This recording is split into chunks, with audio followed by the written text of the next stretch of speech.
सुनील साजन को आमंत्रित करता हूं, समाजवादी पार्टी के राष्ट्रीय प्रवक्ता हैं। सुनील जी आपका शुक्रिया। आपको अंदाजा है कि भारतीय जनता पार्टी ओबीसी समाज को अपने साथ जोड़ने के लिए उत्तर प्रदेश में एक वृहद स्तर पर अभियान चला रही है। इतने इंपॉर्टेंट इलेक्शन को छोड़कर भी बीजेपी यूपी में ओबीसी समाज ज़्यादा से ज़्यादा उसके साथ कैसे जुड़े, इसको लेकर संकल्प कर रही है, रणनीति बना रही है। आप लोग क्या कर रहे हो? ब्रजेश जी, भारतीय जनता पार्टी 5 राज्यों के चुनाव छोड़ करके अगर 2 दिनों से दिल्ली में बैठी है तो सिर्फ पीडीए के डर से, पीडीए का डर सता रहा है, क्योंकि वो जान गए हैं कि पीडीए ही एनडीए को हरा देगा। और पीडीए क्या है ये सब जानते हैं, पिछड़ा, दलित, अल्पसंख्यक, मुसलमान। और हमारे नेता ने कहा जो ए है वो अगड़ा भी है, आधी आबादी भी है, आदिवासी भी है, तो पीडीए ही भारत है। और अभी मैं बीजेपी के प्रवक्ता को सुन रहा था, ये पिछड़ों के प्रति बड़े हमदर्द दिखे। मैं ब्रजेश जी के कार्यक्रम में केवल भारतीय जनता पार्टी से 2 सवाल कर रहा हूं। क्या बीजेपी जाति जनगणना कराएगी? क्या बीजेपी महिला आरक्षण में ओबीसी पिछड़ी जातियों की महिलाओं को आरक्षण देगी? और जो दूसरा सवाल है, जाति जनगणना के बाद जो ओबीसी का अनुपात है, उस अनुपात में क्या आप आरक्षण देंगे? सरकारी नौकरी, गैर सरकारी, बाकी संस्थानों में उनको जगह देंगे, या केवल आप हिंदू बताते रहेंगे? इनका हिंदू क्या है ब्रजेश जी?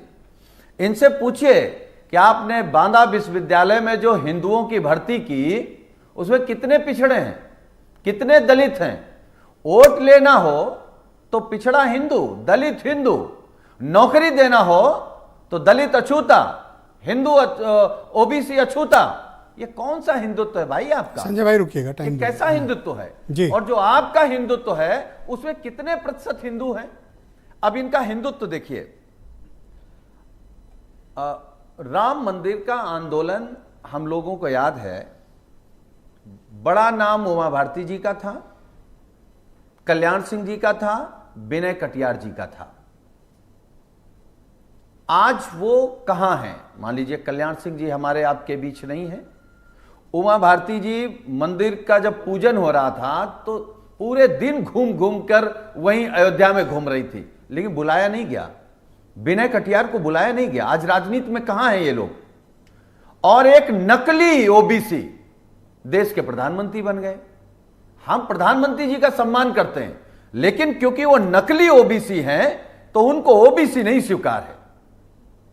लेकिन ओबीसी समाज के लिए मान सकते हो उनको? आपके गठबंधन या आपकी पार्टी के पास क्या है? क्या आप सिर्फ उनके सेंटिमेंट्स जगाकर, उनकी भावनाओं को उकसाकर राजनीति कर रहे हैं? आपने उनके लिए क्या किया है? उस समाज के उन्नयन के लिए आपने क्या किया? हाँ, ठीक बात। आपने शुरुआती अपने जब डिबेट ओपन की और आपने इस बात को स्वीकार किया कि 15-20 सालों से दलित या ओबीसी डायरेक्ट सरकार में था, तो आप देख लीजिए ना, आज अगर भारतीय जनता पार्टी जैसी पार्टी को चुनाव छोड़ करके 2 दिन दिल्ली में बैठना पड़ रहा है, तो क्या ओबीसी जागा नहीं है क्या? ओबीसी अपनी ताकत नहीं समझ रहा है क्या? और बिहार की जाति जनगणना के बाद देश में क्या ओबीसी ये नहीं मान रहा क्या कि हम कितने हैं? अभी बीजेपी के प्रवक्ता कह रहे थे कि बड़े समाज के लोग 18 से 20% हैं। हम कह रहे हैं हम 25% स्वीकार कर रहे हैं। आप गिनती तो करा लो, तब वही पता चल जाएगा कौन कितना है। अक्सर आजकल मैं ओम प्रकाश राजभर का स्टेटमेंट सुनता हूं, हालांकि मैं उनका सवाल आपसे नहीं पूछ रहा हूं, लेकिन ये आरोप हमेशा लगे हैं कि सरकार आपकी रही, लेकिन आपने पिछड़ों में एक जाति विशेष के लिए काम किया, पिछड़ों में बाकी समाज के लिए नहीं किया। यह आरोप आपके ऊपर चस्पा है। देखिए, क्योंकि हम पिछड़े हैं तो हम पर कोई आरोप लगा दो। जो अगड़े हैं पिछड़े के नाम पे सरकार में आए, वो मुख्यमंत्री बन गए, कोई आरोप नहीं है।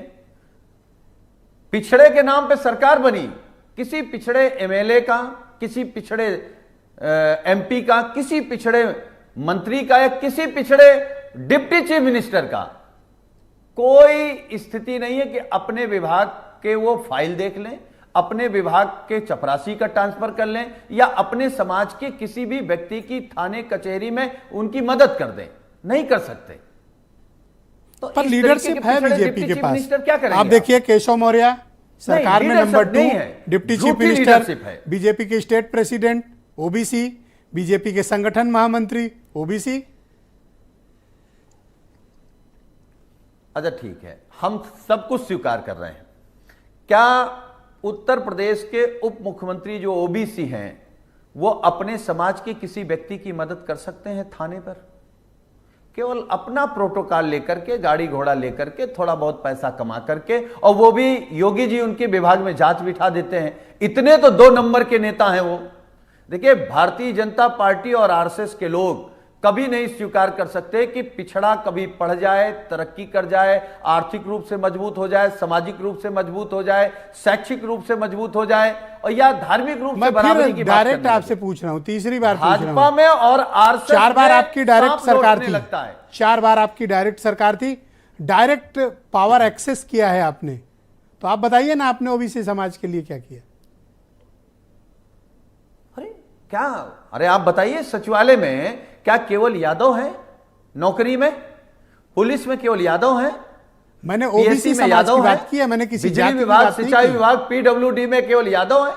हम तो कह रहे हैं ना, पूरा ओबीसी है भाई। पिछड़े और दलितों को जब सरकार चलाने का मौका मिला तभी तो प्रतिशत बढ़ा, वरना जब हम लोग छोटे छोटे थे तो हम लोग तो सुनते थे प्रतिशत क्या था।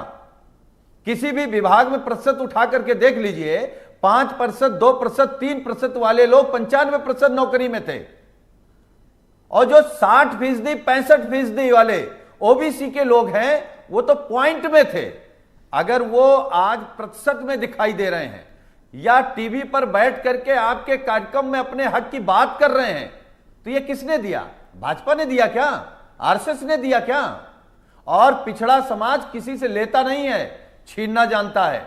हम जाति जनगणना कराएंगे और अनुपात के आधार पर आरक्षण देंगे, सरकारी नौकरी देंगे, प्राइवेट नौकरी देंगे, और सभी सेक्टरों में जो ओबीसी की अनुपात होगी वो हर सेक्टर में आपको ओबीसी दिखाई देगा। थैंक यू सुनील जी, शुक्रिया, हमारे साथ जुड़े रहिए।